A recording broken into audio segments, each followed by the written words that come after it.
afternoon, and welcome to Our World Hour of Power. Another week with Lady Pauline and my co-host, Mr. Glenn Greenwich, the Honorable Mayor of Sutton Boulevard. Hi, Glenn. How are you doing today? I am great, Pauline. How are you doing? I'm doing wonderful, and we have a wonderful guest today by the name of Clive Williams. He's a PhD, and he's also the publisher and the editor in chief of Where It's At. Welcome. Welcome, Thank Clive. you. Thank you, Lady Pauline. Hi, Yes, Glenn. How you doing, Clive? Good to see you. uh, Very uh, good. I'm Very I'm good. Good to see so you too. glad that you're on the show today, and I would like us to take a walk down memory lane and tell the audience how you got started in this luxurious business of broadcasting and entertainment. You're going to wish you never asked me that because I'm going to take you way back. I'm going to Okay. take you way back. It's ironic that in school, in high school in Jamaica, where I come from, I got involved in drama uh, at a sort of late age. It was just about graduating school when I got involved in drama. And the reason I got involved in drama was because that was the only thing that would have saved me from expulsion from high school because I was such a crazy kid at the time. And a assistant headmaster grabbed me and pulled me in the school's drama program. And it was there that I found my voice.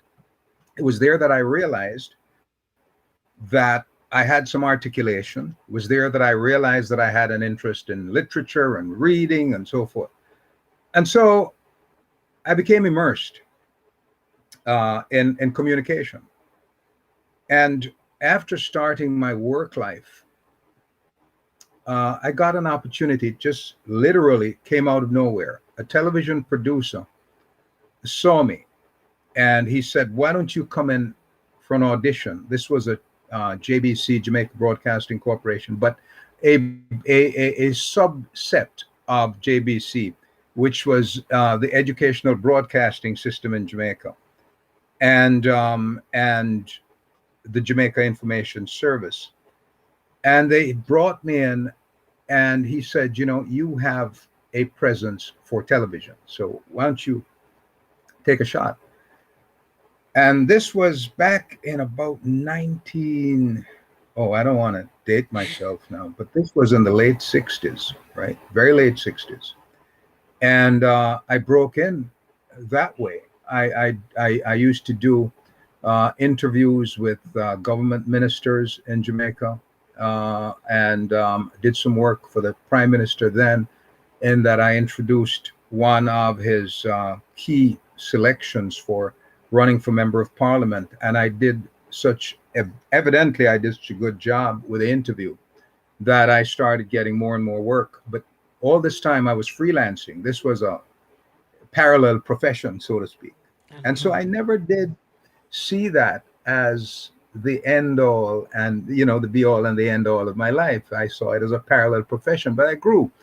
And then a very famous guy, Don Topping, at the time he was the top DJ in Jamaica, at Radio Jamaica. He heard my voice, saw me, and said, "You know what?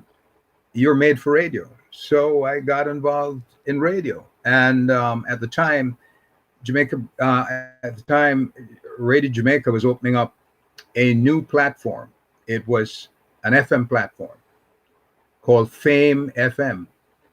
And myself and a lady, Norma Brown, who actually was a friend of mine, we were the people who opened up and with some other talent. And that FM station designated the title to their on-air personalities as princes and princesses. So the women were princesses and the men were prince. So I was a famed prince for quite a while. And so radio got into my blood. And I recall when I decided to migrate to the US, Don Topping, who had me at RJR, said to me, "Make me a promise that when you get to the US, you're going to get into radio school and develop that talent of yours. And so I made the guy promise that I would. And when I got here in the late 80s, that was one of the first things I did. I went to the only school that I could find that offered the entire package, the practical in the studios, doing the things that you need, the fundamental things that you needed to do behind the scenes. And they offered the talent as well. So I went for it. And I did extremely well, so well that I was invited back years later to lecture at the Connecticut School of Broadcasting. So that's essentially what set me on the course. But again, it remained a parallel profession because I went back to school and did something completely different. Ended up, in pursuing what I think is a lifelong desire to help people. And so I entered the field of counseling. And the area that I found fascinating more than anything else was hypnosis. I had a real interest in this because for two reasons. For the fact that I had used hypnosis to help myself personally, and it was extremely effective. And the other reason was because I was surrounded by people who were willing to offer me the training, the support to get my professional act going. And so I pursued that area for a number of years. I had an office on Hillside Avenue at the corner of Edgerton 178 and the Medical Arts Building, practicing clinical hypnosis. And one of my main suppliers of clients was Dr. Gerald Dees, whom I also worked with at WLIB.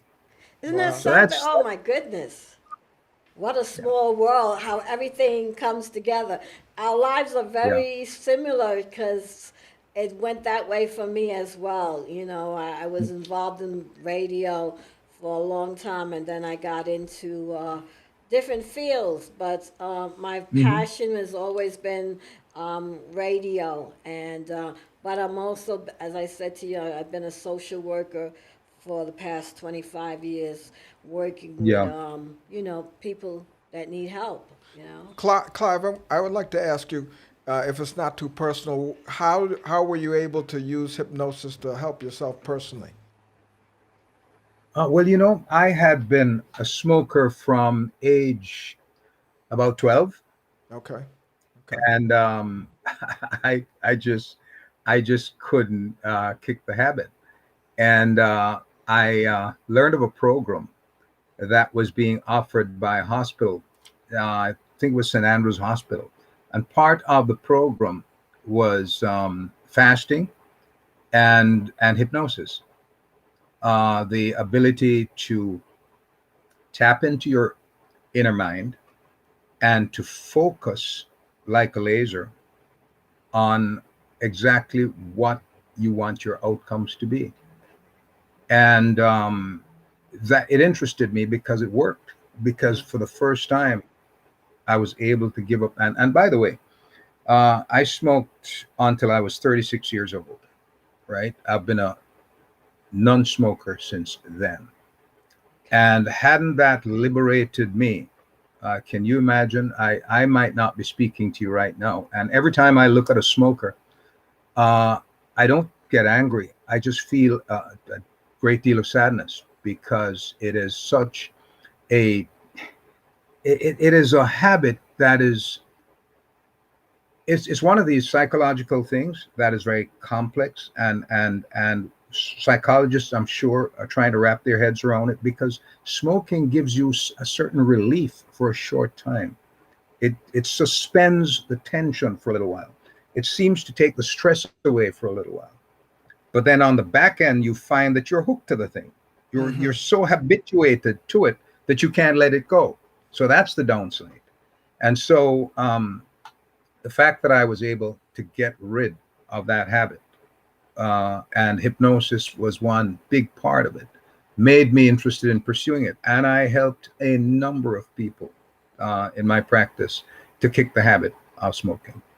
Were you involved with gambling? You know, because I know hypnosis is used for eating Yeah, sure. disorders, gambling, all different types of Yeah, mental issues and stuff like that. It's sure. I, very, I did not see gamblers in my practice. okay, It's I saw users, cocaine yeah, users, quite a bit, and I saw a lot of people with phobias, fears of any number of things, and of course the big thing, smoking.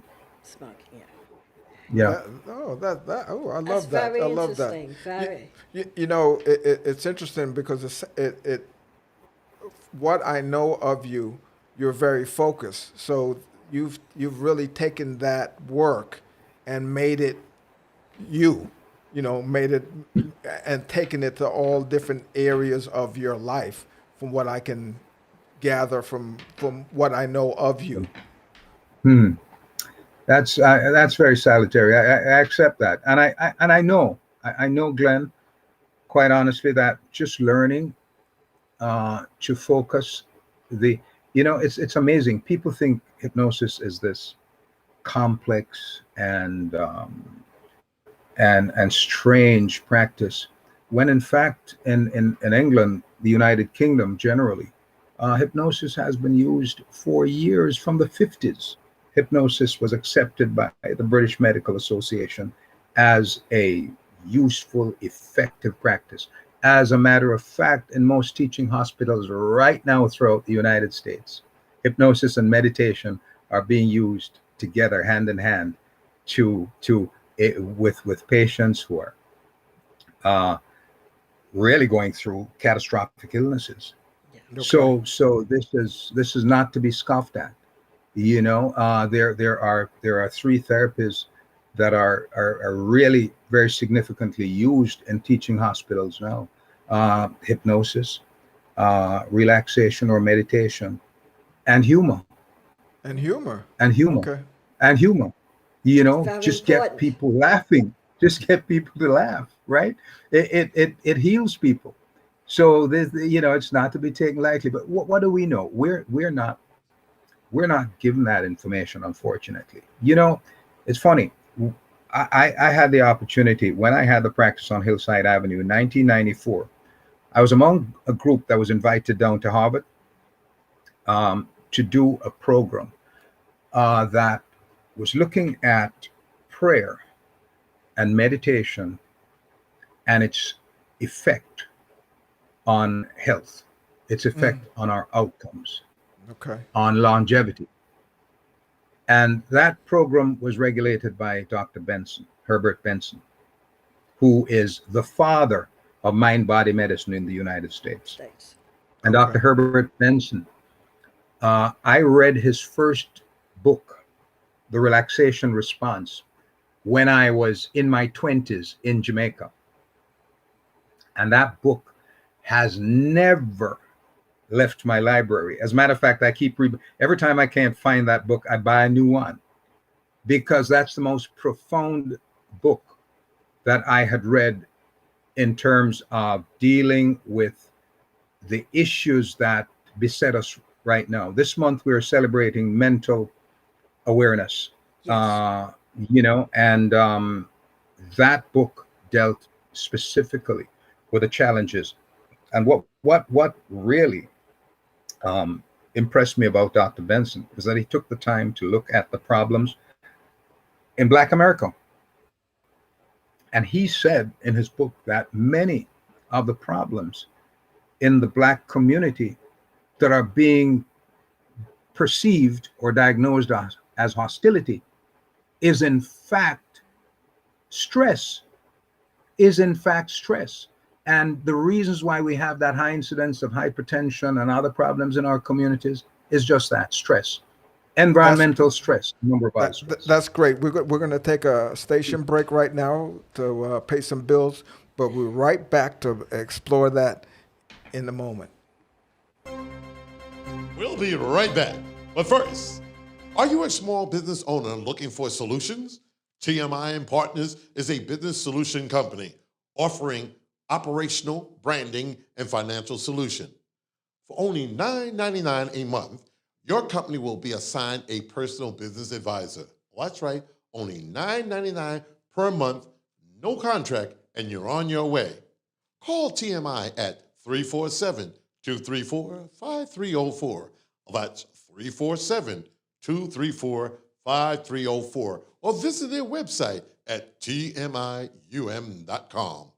Tomorrow, the world will know your business. Is that it, guys? Hello? Did I do good? My Shiro doesn't always wear a cape, but she always has time for a hug, a smile, for going the extra mile. My Shiro stretches every dollar, puts in long hours, puts others first. But now it's your time, Mom. When you're ready to retire, we want you to be able to enjoy it. It's time to start saving now. A free 3-minute online chat can give you the personalized tips you need to start boosting your retirement savings today. Visit aceyourretirement.org. Hi, this is attorney Stephen G. James. We've been practicing law at this law firm for over 30 years. I'm a former assistant prosecutor in Kings County and currently a defense attorney to serve you better. We work harder to serve you better. So just call us for the lawyers you can trust. 646-905-9000. 646-905-7001. We're located on Sutphin Boulevard, right near Hillside here in Jamaica, Queens, New York. For over 30 years serving the community. The law firm of Stephen G. James. Thank you. Well, we're back. Welcome back. Now, Clive, you were right in the middle of a conversation around the impact of prayer and meditation and the stress, dealing with the stress in our community. Mm-hmm. You know, it's and Dr. Benson touched it. As a matter of fact, I just completed an article for Where It's At that deals with just that. What's happening in our community? We are being driven literally crazy in our community. And what concerns me is that the academics, because I certainly don't consider myself in that realm at all, the academics are not really letting the benefit of their expertise find us here in urban communities. They are aloof. They are pretty much sitting on their high horse somewhere else, pontificating on the problems that exist, but they're not rolling up their sleeves and offering relief to people in our communities. If I were to tell you folks that you start looking for a therapist that will address the needs of people in our communities, you would have to look hard and long to find someone who is in any way attenuated to the problems that exist in our communities.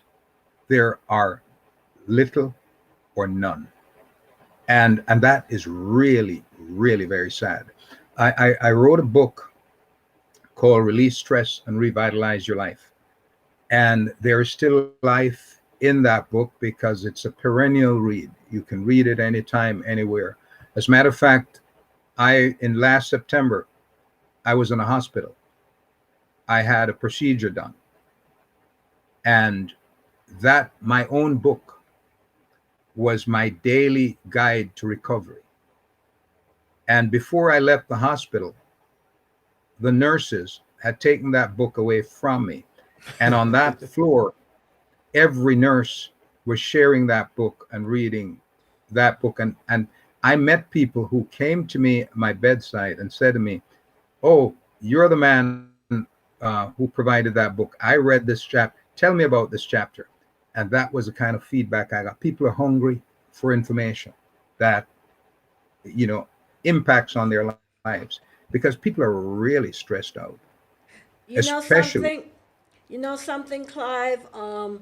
I found out minorities, well, now we're becoming very much aware of counseling, but for many, many, many years, as even, people from the islands did not believe in having or going to treatment or having counseling. They said that was for crazy people and stuff like that.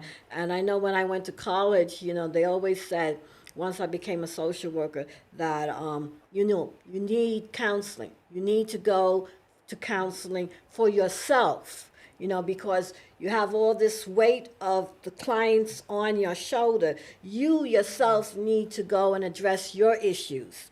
So I would say that for the past 20 years, I've been in counseling on a weekly basis. I don't, publicize it a lot, but Mhm. I've been in treatment for 20 years because it helps. It helps to talk to somebody other than your family or your friends, and get a different point of view and a different feedback. So I agree with that concept very much. It's very important, and especially and for and the I, and black community. I really endorse that open, and what you did, Lady Pauline, by just openly sharing that. This is what we need to do in our communities, because we need to make people realize that we are just like them. All right, we're not above them. We're experiencing some of the same challenges. Just before my surgery, I reached out to my counselor, who happens to be in California. She moved from her husband was my mentor, and he's now deceased. And she moved from Louisiana out to California, and she still remains a friend and a counselor to me. So just before my surgery, she used hypnosis right on the telephone. I had 3 sessions before my surgery, and it prepared me mentally and physically for my surgery. And the doctors were amazed at my recovery. So Well, I'm telling you, yeah. Yeah, it is. one of the things that comes to mind for me is that prayer and meditation is a very African thing. People of Black African descent have been doing that for years, and I think that we're now we've been removed, and now we're going back to the basics, going back to what our ancestors did. When I think about the village and the elders coming together and having quiet time sometimes, but there was something about the prayer and meditation that is kind of like the foundation of our health and certainly of our mental health. It definitely is, Glenn. That's very profound. We somehow, well, you know why we lost it, right? We lost that prayer and meditation, that disposition to do that. We lost that because we were sold religion, but that's a Mm. whole other subject. That's a whole other ball of wax. But once we bought into the religion model, we lost it. We lost our touch with the universe. We Hmm. lost our touch with understanding that we're a microcosm of the universe, and that everything that happens in the universe is one continuous vibration that we benefit from, the universe benefits from, and we are in sync. And the prayer and meditation, let me restate it this way: prayer and meditation keeps us in sync with the universal balance.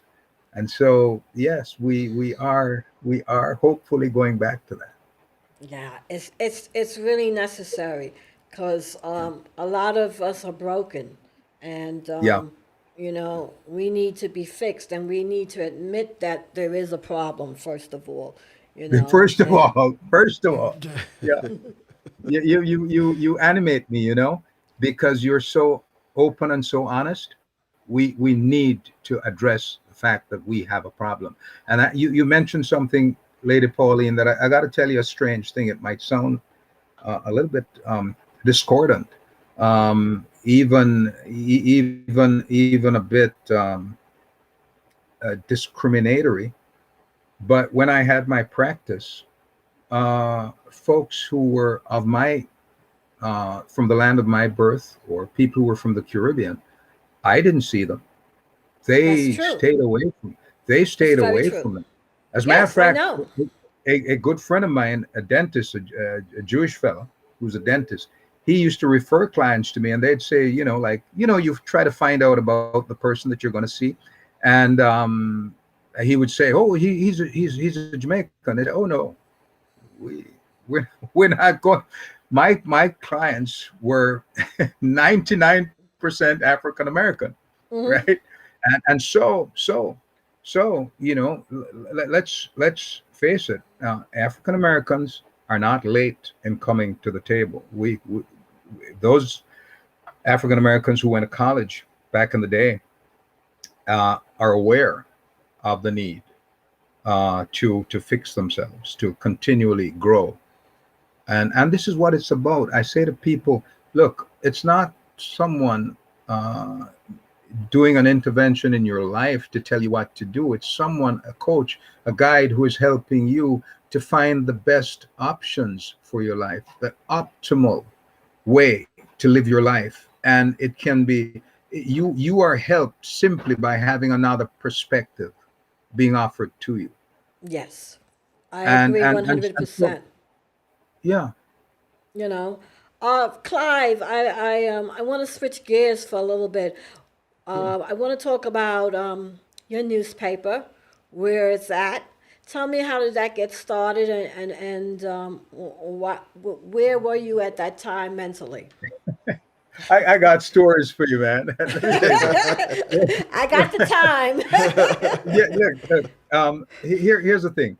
I have the practice on Hillside Avenue, right? And I'm seeing, uh, again, I'm using these percentages. They don't conform to the traditional 80-20 rule that you and I know. It was skewed. I am seeing 99% of the people that I saw were women. All right. I want you to hear this. So women have been making an effort to fix themselves. They Yes. are getting it. They are getting it.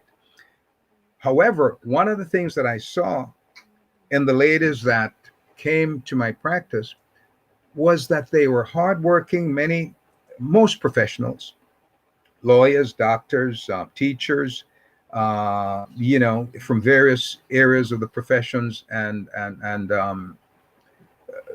avocations. And so one of the common thread that I saw running through this was that these women worked so hard, taking care of families, taking care of children, taking care of a husband, going to school, many of them, that they had very little time left for themselves. So I could see that there was personal neglect happening with them. And I would very subtly bring it to their attention that when last did you take yourself somewhere to a spa? When last did you get a little relaxation for yourself? When did you go do some for you?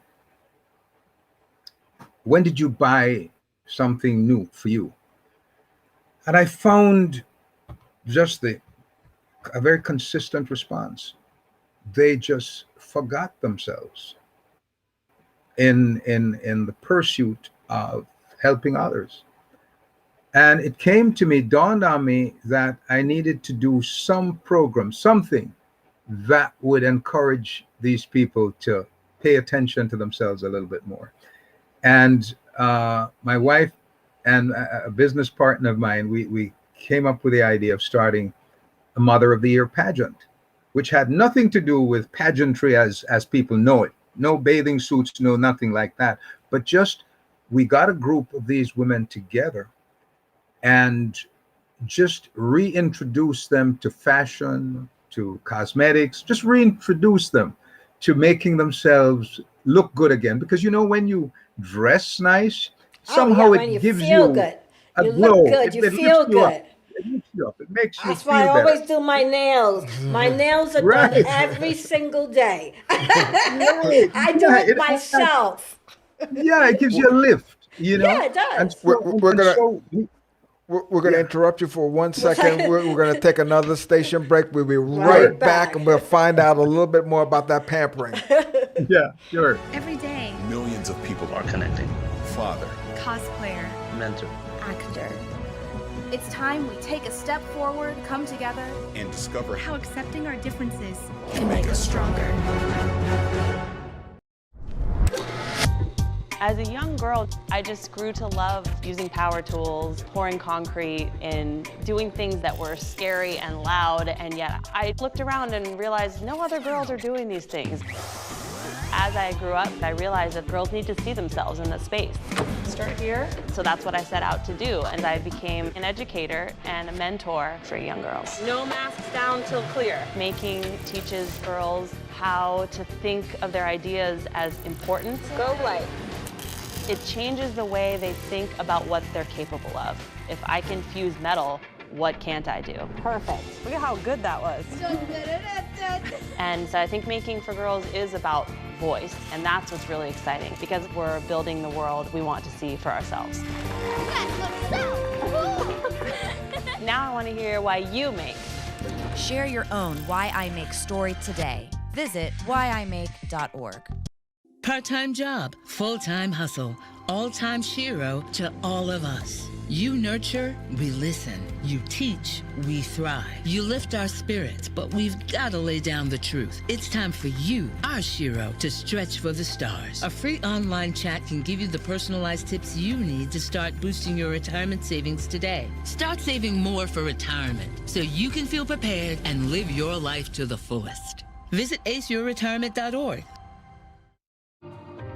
You're home before sunrise, on top of the house, the kids, and our future. The smell of your cooking is our alarm clock. My Shiro's day is never done. So let's start saving a little more now so we can feel prepared for retirement. A free 3-minute online chat can give us the personalized tips we need so we can live our lives to the fullest. Visit aceyourretirement.org. Every day. Millions of people. And where we were left off, the women that were coming in were not taking care of themselves, and you noticed that what was missing was, you said, the pampering of themselves. Yeah, just doing something to make themselves feel better. And my wife and I and my partner, who is another woman, we discussed this, and we says, why not start a pageant, but a different pageant for women. The starting age was women over 35. You had to be over 35, have a family. And so those were the prerequisites. And so we started this. For 8 years, that thing ran successfully. And I got to tell you, the women that emerged from that, the winners, are all community leaders. We got, it was the Long Island paper,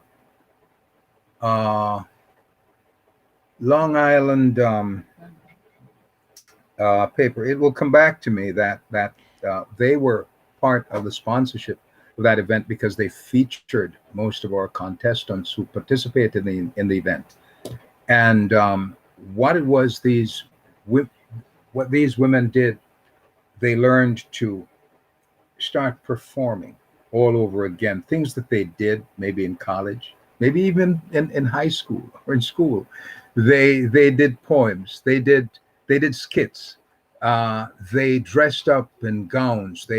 My wife, she was the go-to person who went and got from various sponsors jewelry, cosmetics. We booked time for them in spas, hairdressers, and so forth. And for 6 weeks, we pampered these women and make them realize what they had been missing for a long time. My partner, who used to be a model, she taught them the walk again, with the attitude and the confidence and so forth. And we just restored a real glow came over this woman, to the extent that many of them still to this day, that program was many years ago. To this day, many of them are in touch with us. They call us. Their families have benefited from it. They have benefited. Their communities have benefited from it. I'm answering your question. Where it's at get started? So we used to publish a journal every year with these women, and the journal got more and more expensive every year. And my son and I had been discussing this idea of doing something. It was supposed to be going on the web doing a website for our community. And then 2002, the dot-com bust took place in 2002, and that just totally discouraged us. And we said, okay, the way to go is a newspaper. And so the journal that was being provided to support the pageant just simply morphed into a magazine which featured these women, and then it just became where it's at in 2003. And so that's the the short version of the story.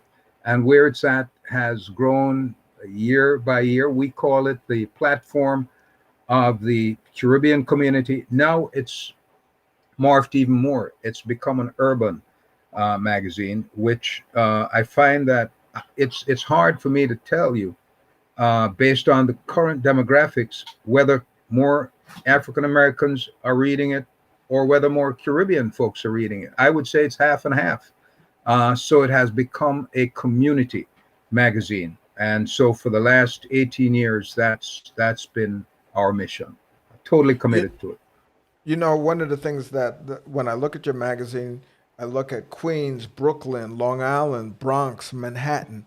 So you're all over the place, and you've got this eclectic conversation that you're able to broach to folks, and it's very exciting, I must say. Yeah, very Thank you very much. Thank you. And it's the community's response has been tremendous. I wish, though, that our community would send more emails, would write more letters, would be more engaged. And I'm sure, Lady Pauline, I'm sure, Glenn, that is something that we all share, a concern that we're not, it's all well and good. You see me in the supermarket, you see me in the street, and you said, boy, I really enjoy that article. Boy, I really enjoyed your show. But why not send me an email? Why not? Why not? Yeah, why not talk to me? Why not send me a letter? Tell me really how you feel. Express yourself that way. And so I'm hoping that more and more we'll get to that. We just launched a new website as well, a new platform, because this new platform is more interactive, and we can engage our readership better. So I hope with the synergy, with you guys, we'll be able to spread your message, Lady Pauline, and our message, our concerns for the community, because as you know, traditional mainstream newspapers, their circulation is getting less and less, and that's because many of them are migrating online. Yes. But community newspapers are always needed. We always need community newspapers. And so it's not going to go away. People are still going to be reading, and people are still going to be wanting to feel that paper in their hand, or that that looking at that newsprint, because it in my day, and I don't know for you guys, it was a way for me to learn to read. That's how I learned to read, reading the newspaper from my dad. I just saw something on the news, and they talked about the electronic reading, and what they discovered is that more people are actually love to have something in their hand. So the e-books and all that, people prefer to actually have a book in their hand, and so a book, a newspaper, are not fully coming back to what we knew them to be, because there's so much online. But there's something about your comprehension is better when you actually physically are reading something in front of you, which I thought was pretty amazing. Wait, you raise a very profound point, Glenn, that speaks to some of the things I've learned over time. There is something called the representational systems, and we all have representational systems, and they are our eyes, our ears, our mouth, and our ability to absorb information and consume information and analyze information and benefit from information is directly correlated to the intertwining of these representational systems. In other words, I am a much better communicator by your hearing, allowing you to hear my voice and allowing you to see me. So the fact that I can see you, hear your voice, I learn more. Mm-hmm. And so more information is absorbed that way. So what you said about digital learning, that's the problem, Glenn. It's you're not in touch with anybody. You're not touching anybody, which is the kinesthetic sense. Mm-hmm. You're really not. Okay, so you might see videos, but very often the videos are not representative of you. True. And your environment, so the learning is taking a beating as long as we continue to just rely on digital. People need that thing, the feel, which is the kinesthetic, because that gives them a vibration that makes them learn better.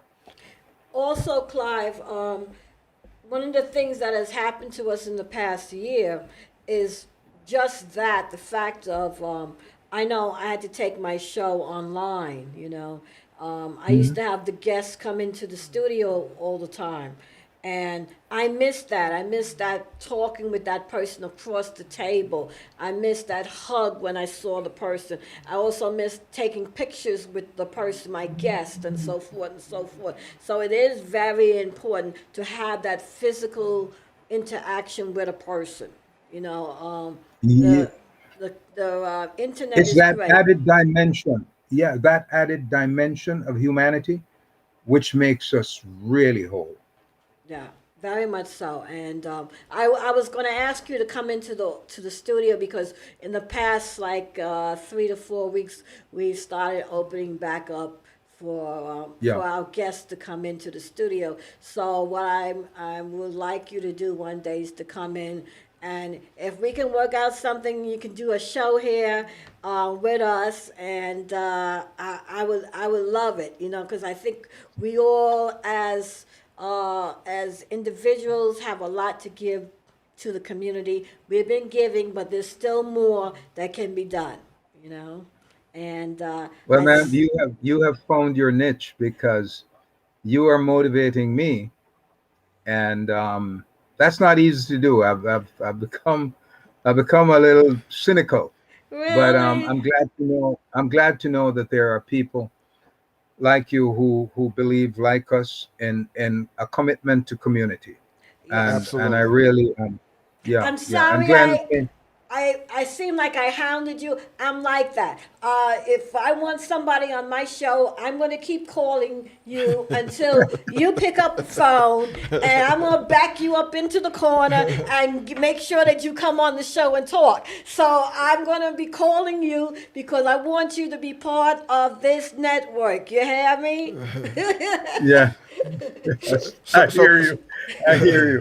I hear you. so Clive, I want to go back a little bit to the community newspaper, the community conversation, because I think it's Yeah. so important for us as people of Black African descent.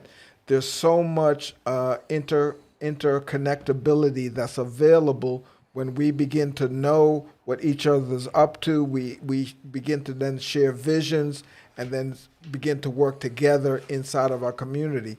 And newspapers like yourselves and like this network, we're looking to create, to support that synergy being extended. And so one of the things I want to ask you about is in your newspaper, you talk about superpowers. So I wanted to get to that Yeah. conversation Yeah. because I love that. That was a great article. Yeah, would you believe that the history of the Superman comics? It's ironic. It's a little detail, but it's not a very well known detail. Superman comics were not created for kids. It was created for adults, actually, and that entire series sort of opened the eyes of the world on a level where we realize that we're more than we think we are.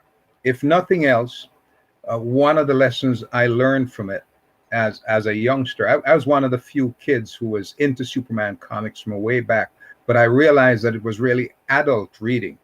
But then the concept of Superman and the concept of God are not interchangeable. And once I got that the establishment who created this whole Superman series was creating a situation where a master race, as portrayed by whoever was Superman, had the powers to do all this stuff, made me realize that once we are educated, once we know what we want, we have a vision, we can be Superman as well, because the creator has imbued in us certain skills that has made many of us excel, some beyond our imagination. But we're not talking about the people who are geniuses now. We're talking about the average person who has a dream, who has a goal, who does everything to achieve that dream or that goal. And I will take a lady, Pauline. Let me just use a modern day realistic example.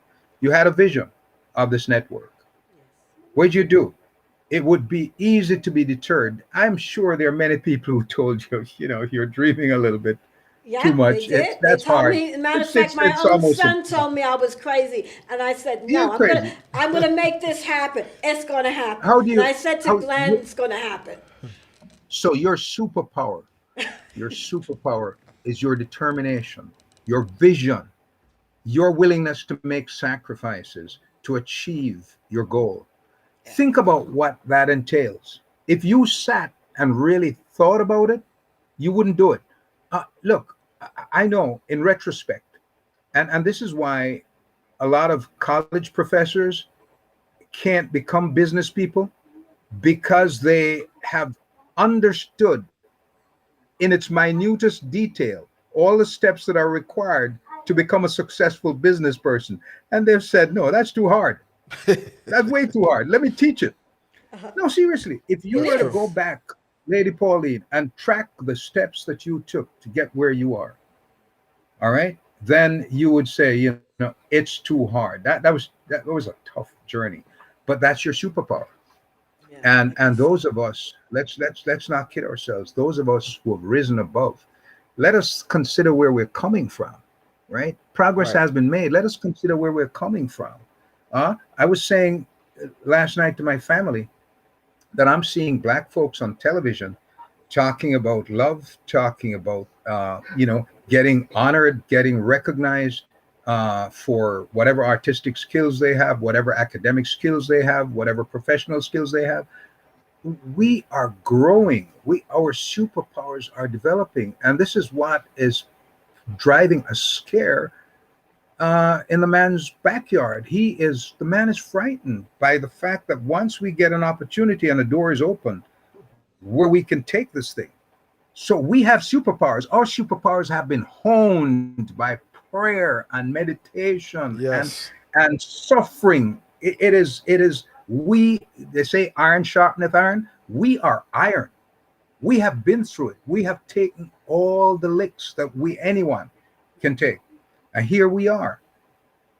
All right. So nurture that superpower, whatever it is. There's some people whose superpower is maybe singing. Develop that as far as you can go with that. You are entrepreneurs. Glenn, you are known as the mayor of Sutton Boulevard. That's your superpower, man. I mean, why? Because you have an ability to establish rapport with anybody. You can talk to anybody. You can get anybody engaged in a conversation, in an idea. That's your superpower. And so very often in our humility, we don't really exercise our superpower. But I have to tell myself it's time to kind of bury the humility a little bit and get out there and say, this is what I really can do, and begin to demonstrate that. And I hope I follow my own Abs- advice. Absolutely. And the thing that I'm always so clear about is that we all have a special gift that only we can deliver to the planet.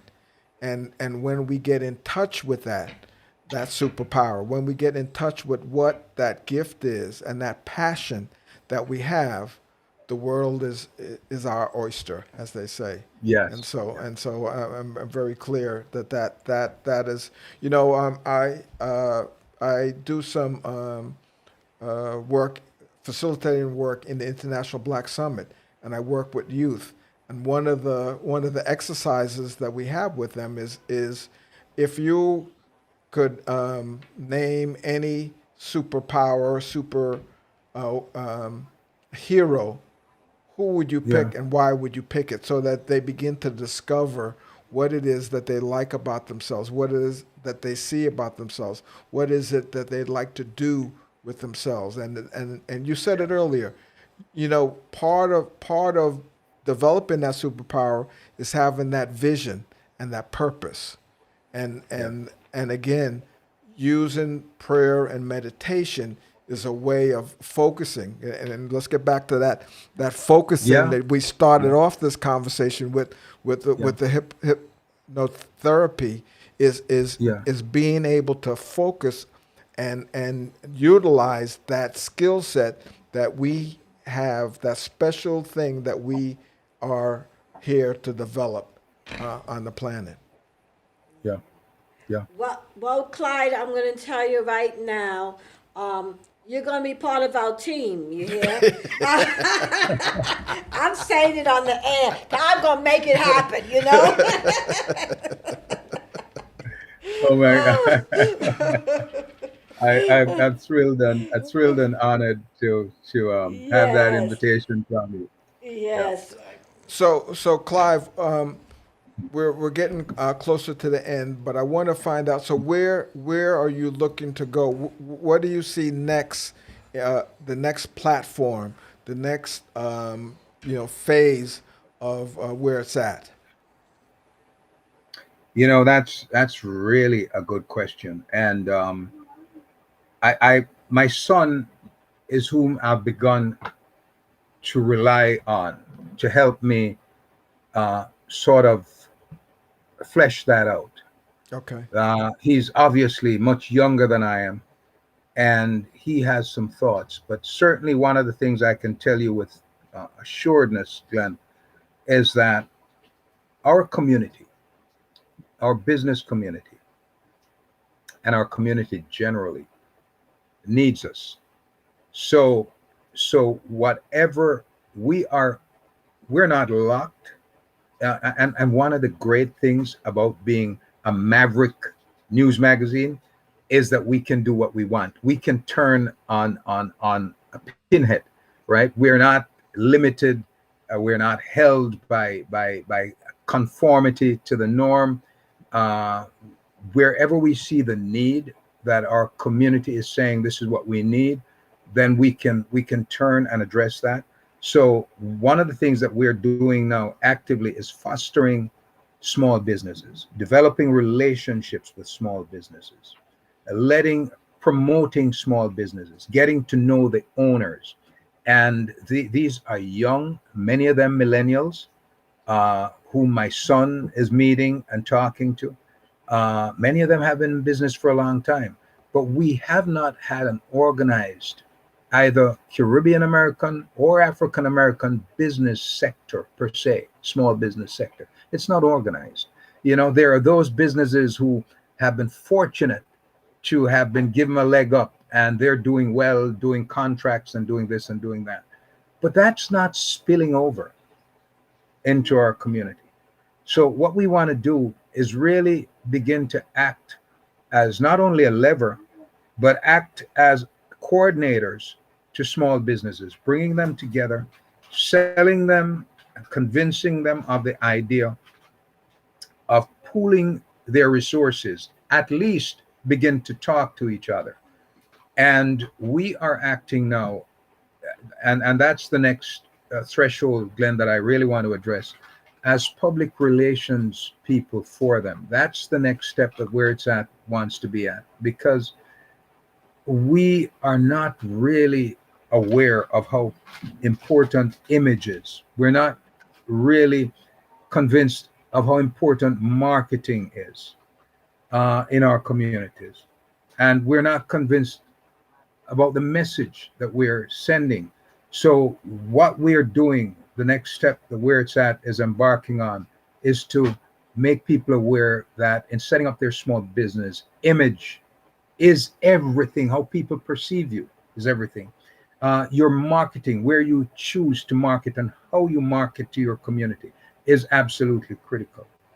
And you know, the presence you have in your community, how people perceive you, and I think we want to say to people, look, let us help you develop that image. Let us, for example, get your business on our world. Let people see who you are, get to hear your story, and then you can build support and create an image that way. That way, you will be able to build your business with more stability.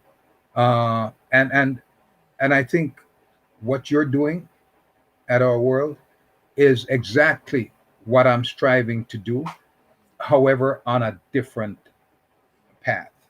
And but the two paths will merge, because clearly one of the things I would like to do is point many of my clients in your direction to say, hey, look, you maybe want to get known in your community a little bit more, because trust is very critical in building a business. And when people see you and hear you, they can relate to you better, and you can build trust.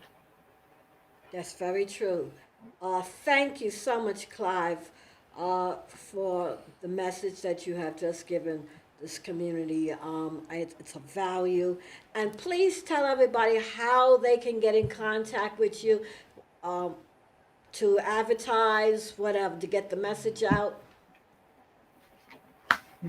Oh, absolutely. Just go where it's at, and where it's at is right behind me. We spell where it's at, and we've branded it, we've copyrighted it, we've trademarked it. WhereItzat. So just go where it's at.com, and our site is there, and I can be reached at 516-690 9060. That's 516-690 9060. Okay. Well, Clive, it's been an absolute pleasure having you on the show. It's good to see you, and the message is very, very clear. You know, get the word out. Let's support these small businesses. You know, we're actually, this pandemic is creating a renaissance for us as black businesses, and I think that. Let's make Southeast Queens, New York City, the Black Wall Street. You know, I think we've got the capability, we've got the young minds here that are willing, the entrepreneurs, the ability to really create a renaissance. And so I'm looking to partner you with you with that, and create that vision for us and for our community. Yes. Thank you Yeah, very I, much. I I concur. I concur. Yeah. Yes. Okay, Let, you've let been me let me listening. hear from you, ma'am. Yeah. You've been listening to Our World, Our Power here. You can hear us on Spotify, Yeah. iHeartRadio, our Roku channel, Our World, Our Power. And don't forget to follow us on Instagram. And uh, we also have a podcast with, as how can I put it? It's having to do with a group of shows that's going to be coming on our network. We just formed our World Media Network, wherein We're going to have different types of shows on our network, and we want you all, as listeners, to follow us. So please keep, up to date with our Instagram, our YouTube page, and so forth and so forth. And Facebook and Apple TV. That's true. Apple TV. That's right. So thank you very much for being our guest. That's pretty impressive. Yeah, thank you. Thank you for the opportunity. Okay. The pleasure's ours. Catch you all next week, same time, same station, same place. Bye-bye.